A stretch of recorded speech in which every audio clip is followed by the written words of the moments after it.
अभी तक हमने राष्ट्रपति की 3 शक्तियों के बारे में पढ़ा कि राष्ट्रपति को क्या क्या कार्यपालिका शक्तियां प्रदत्त हैं, क्या उनके पास विधायी शक्तियां हैं और क्या उनके वित्तीय शक्तियां हैं।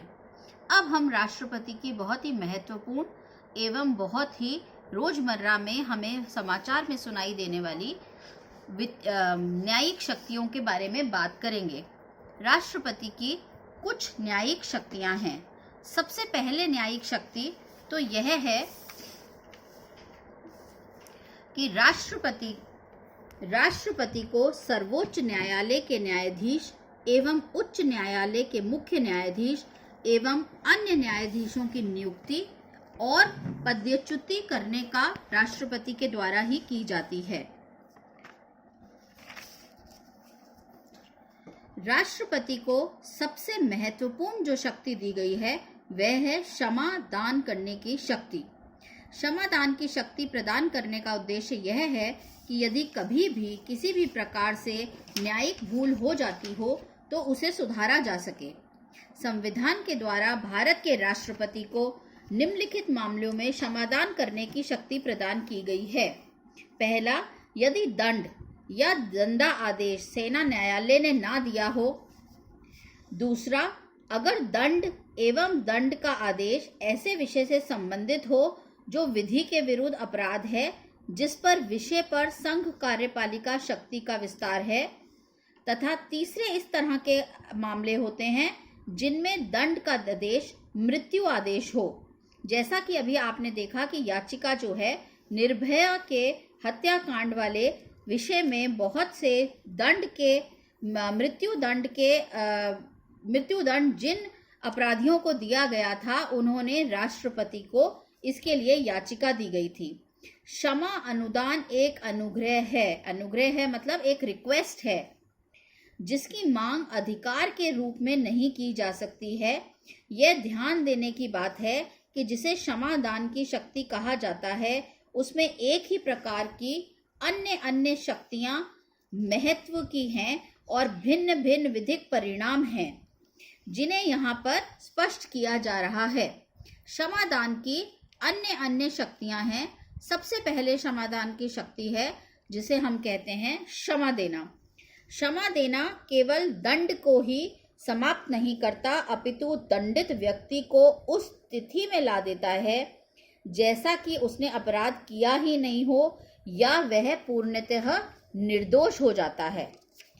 दूसरा शक्ति है लघुकरण करना या कम्यूट करना। लघुकरण एक दंड के स्थान पर दूसरा हल्का दंड देना। जैसे एग्जाम्पल, मृत्यु दंड के स्थान पर अगर हम किसी को आजीवन कारावास या कठोर कारावास या उसके कारावास की अवधि में परिवर्तन कर दें तो उसे कहेंगे कि हमने उसकी सजा का लघुकरण कर दिया, मतलब जो सजा मिली थी उसे थोड़ा सा हमने कम कर दिया, उसे हमने कम्यूट कर दिया। तीसरा क्षमादान के अंदर आता है प्रविलंबन का विकल्प। प्रविलंबन या इसको बोलते हैं रिप्राइव करना। प्रविलंबन का अर्थ है मृत्यु दंड का अस्थायी निलंबन, जैसा कि निर्भया हत्याकांड में किया गया था। अपराधियों ने याचिका दी और उनके मृत्यु दंड को कुछ समय के लिए आगे स्थगित कर दिया या निलंबन कर दिया। जब सिद्ध दोष व्यक्ति क्षमादान या दंडादेश के लघुकरण के लिए राष्ट्रपति को आवेदन करता है तो फिर प्रविलंबन की आवश्यकता होती है।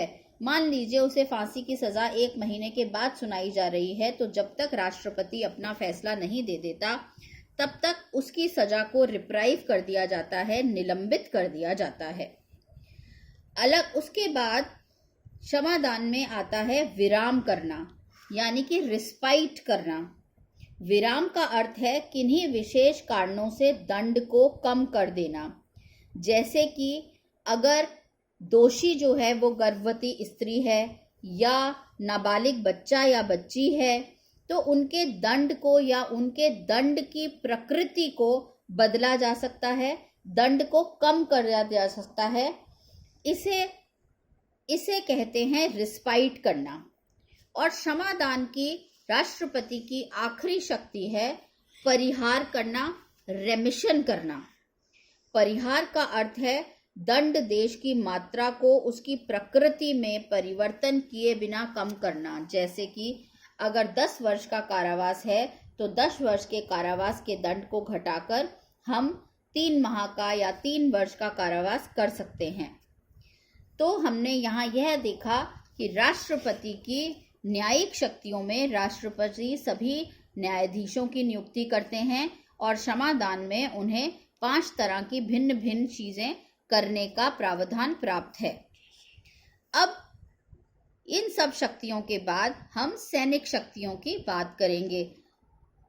सैनिक शक्तियों में भारतीय संविधान ने राष्ट्रीय सुरक्षा बलों की सर्वोच्च कमान राष्ट्रपति को सौंपी है। इस हैसियत से राष्ट्रपति को युद्ध घोषित करने और शांति स्थापित करने की शक्ति प्राप्त है, लेकिन प्रैक्टिकल रूप में अगर देखा जाए तो संसद विधि द्वारा इन शक्तियों के प्रयोग को विनियमित या नियंत्रण कर सकते हैं। सैन्य बलों की भर्ती, प्रशिक्षण, अनुरक्षण आदि सब संसद की मंजूरी के बिना राष्ट्रपति नहीं कर सकता है। राष्ट्रपति सैनिक शक्ति का प्रयोग केवल मंत्री परिषद की मंत्रणा एवं सलाह के द्वारा ही कर सकता है। इसके बाद राष्ट्रपति की कूटनीति या राजनयिक शक्तियां आती हैं। कूटनीतिक या राजनयिक शक्तियों के अंदर राष्ट्र का नेता होने के नाते भारत का राष्ट्रपति अन्य देशों के राजदूत एवं कूटनीति प्रतिनिधियों की नियुक्ति करता है और विदेशी राजदूतों और अन्य प्रतिनिधियों का स्वागत करता है। विदेशों से संधियां और अंतर्राष्ट्रीय समझौते सभी राष्ट्रपति के नाम से किए जाते हैं, राष्ट्रपति के हस्ताक्षर के द्वारा किए जाते हैं। समस्त संधियां, समस्त समझौते, सभी चीजें राष्ट्रपति के नाम से किए जाते हैं, मगर असल में या प्रैक्टिकल में सभी संधियां एवं समझौते संसद के समर्थन के उपरांत ही बंधीकारी होते हैं।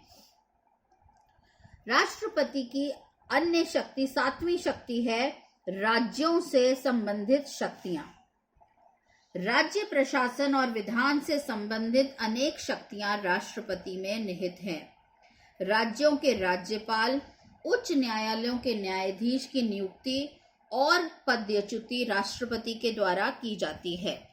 राज्य लोक सेवा आयोग के अध्यक्ष और सदस्यों की नियुक्ति यद्यपि राज्य के राज्यपाल द्वारा की जाती है, लेकिन उन्हें हटाने या पद से हटाने का अधिकार की शक्ति केवल राष्ट्रपति को प्राप्त है। कुछ विषयों में विधेयक विधानमंडल में विचारात करने के पूर्व राष्ट्रपति से अनुमति लेना भी आवश्यक है।